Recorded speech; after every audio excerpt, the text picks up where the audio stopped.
जग में पड़ा काल का घेरा, जीव करे 84 फेरा। जो 84 छूटन चाहे, तो गुरुमुख सेवा चित ही लावे। कहा यह सारी त्रिलोकी काल के अधीन है। ये जितने भी तीन लोक की माया है, ये काल के अधीन है। काल अपने भक्तों को स्वर्ग वैकुंठ इनके लोभ लुभावने को दिखा करके इसी में फंसाता रहता है, घुमा फिरा कर अपने दायरे में ही रखता है। क्यों? क्योंकि तीन लोक में काल का चारा है। ये तीन लोक की माया काल की है। तप से, राज से, तप से क्या करोगे? राज प्राप्त करोगे, और राज से नरक मिलेगा। सिवाय संतों के न कोई त्रिलोकी के पार गया है, न जा सकता है। 84 लाख प्रकार की योनियां हैं संतों। जीव इनमें ही धक्के खाता फिरता है। जग में पड़ा काल का घेरा, जीव करे 84 फेरा। इस जग में, इस संसार में काल का फंदा है। जो 84 छूटन जावे, तो गुरुमुख सेवा चित्ती लावे। अगर कहा कि इस 84 के बंधन से हमें छूटना है, जन्म मरण समाप्त करना है, तो हमको सदगुरु की शरण में जाना होगा। और सदगुरु की शरण में जाकर के शब्द की कमाई करनी पड़ेगी। इसकी कमाई करनी पड़ेगी, शब्द की। कहा और काम सब देहि बहाई, शब्द गुरु की करे कमाई। सब काम छोड़ करके पहले सूरत को शब्द में जोड़ने का अभ्यास करना पड़ेगा। जब तक हमारी सूरत शब्द से नहीं जुड़ेगी, तब तक हमारा काम बनने वाला नहीं। लेकिन हम क्या कर रहे हैं? आलसी होकर के अपने जीवन को गंवा रहे हैं। उसको प्राप्त करने के लिए हमें रात के 3 बजे उठकर 6 बजे तक भजन सुमिरन करना पड़ेगा। 4 बजे उठना पड़ेगा, 3 बजे उठना पड़ेगा, 5 बजे 6 बजे तक भजन करना पड़ेगा। उसके बाद हम दुनिया के कामों को करें। सबसे पहले हम उस परमात्मा की भजन बंदगी करें ब्रह्म मुहूर्त में उठ करके। सिर्फ 3 घंटे 2 घंटे 3 या 2 घंटे हमको उस परमात्मा का भजन करना है। बाकी दिन तो हम काम कर ही रहे हैं।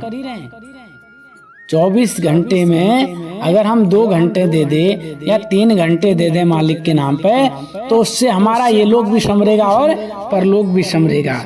लेकिन कहा हम तो संसार में ऐसे भटके हुए हैं, संसार के लिए तो पूरा दिन गंवा दे रहे हैं, पूरे दिन भर लगे रह रहे हैं, लेकिन उस परमात्मा के लिए हमारे पास समय नहीं है। हम समझ नहीं पा रहे हैं, हम जान नहीं पा रहे हैं। हम काशी जा रहे हैं, मथुरा जा रहे हैं, लेकिन जो शब्द है जिसमें सूरत को लगाना है, उसकी हमें कोई खबर ही नहीं। कहा कोटिन जन्म रहे कोई काशी, वेद पाठ और तीर्थवासी। कोई अगर करोड़ों जन्म तीर्थ में, काशी में भी रहता है, वेद पाठ भी करता है, तो उसको शांति नहीं मिलेगी। कुछ नहीं, तीर्थों में न परमात्मा है और न काशी में है, कहीं नहीं है। कहा अगर परमात्मा तुम्हारे अंदर नहीं है, तो फिर वो कहीं भी नहीं है। जप तप संयम बहुत विधि करी, भेख बनावे विद्या पढ़ी। संसार में नाना प्रकार के भेष बना दो, नाना प्रकार की विद्याओं को पढ़ लो, नाना प्रकार का ज्ञान बांटने वाले हो जाओ, लेकिन स्वयं तुमको उस परमात्मा का ज्ञान इस प्रकार से होने वाला नहीं है। कई लोग समझते हैं हम तीर्थ में जाएंगे, गंगा स्नान करेंगे, मुक्ति हो जाएगी।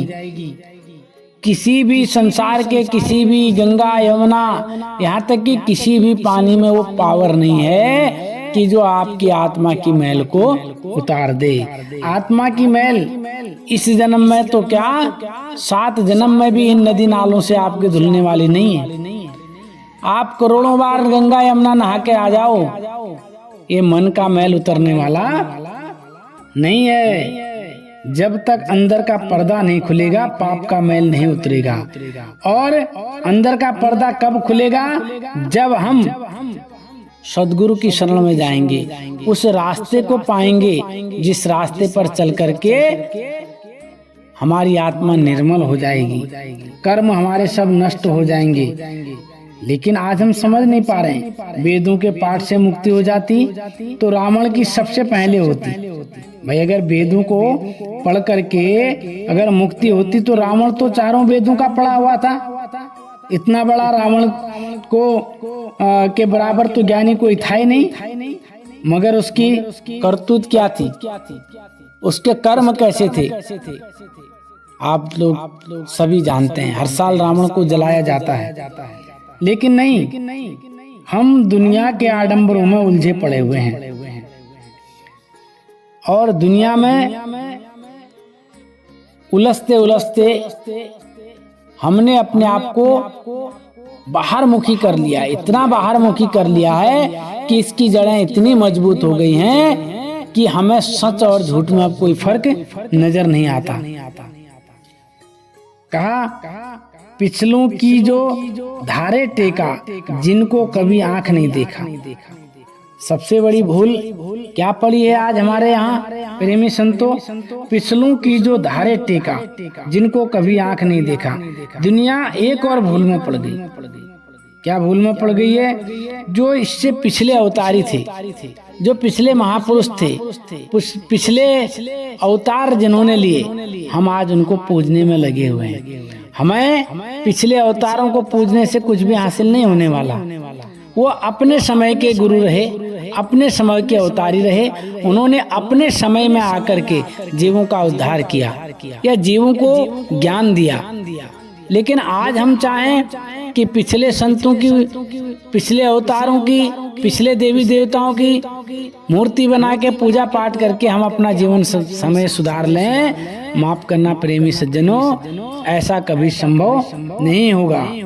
क्यों नहीं होगा?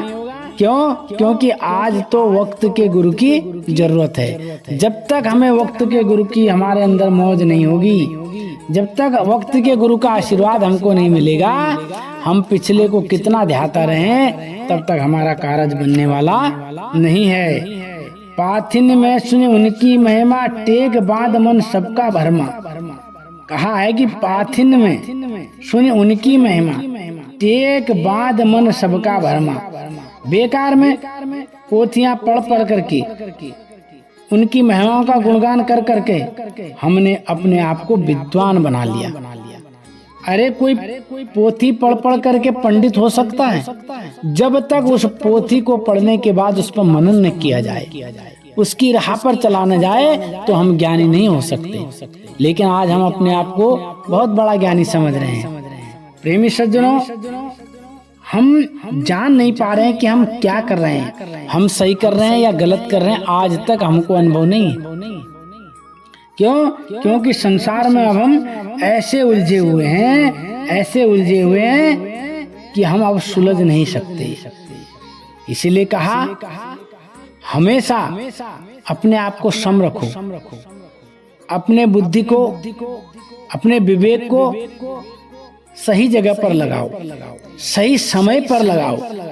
और जब सही जगह पर सही समय पर लगाएंगे तो हमें चीज भी हासिल होगी। लेकिन हमने न सही समय का प्रयोग कर पाया, न सही समय पर हम सही बुद्धि का प्रयोग कर पाया, तो संसार में हम फंसते चले जाएंगे। इसलिए हमें समझना है, इसलिए हमको जानना है कि हमारा धर्म क्या है, हमारा मर्म क्या है। कोई देवी, कोई गंगा यमुना, कोई मूरत, कोई चारों धामा, ये क्या है? कोई देवताओं की पूजा कर रहा है, कोई गंगा जमुना में स्नान कर रहा है, कोई मूर्ति पूजा कर रहा है, कोई चारों धाम जा रहा है। इस तरह नहाने से, संसार के कर्म कांड करते रहने से उम्र तो बीती रही है और बीतते चले जाएगी, लेकिन हमारी आत्मा सचखंडों में नहीं जाएगी। हमारी आत्मा उस परमात्मा से मिलने वाली नहीं बनेगी जब तक हमको कोई सच्चा सद्गुरु सही राह न बता दे। इसलिए प्रेमी सज्जनों, हमको ये बात समझनी पड़ेगी, हमको ये जानना पड़ेगा। लेकिन आज हम समझने की कोशिश नहीं कर रहे हैं, आज हम जानने की कोशिश नहीं कर रहे हैं।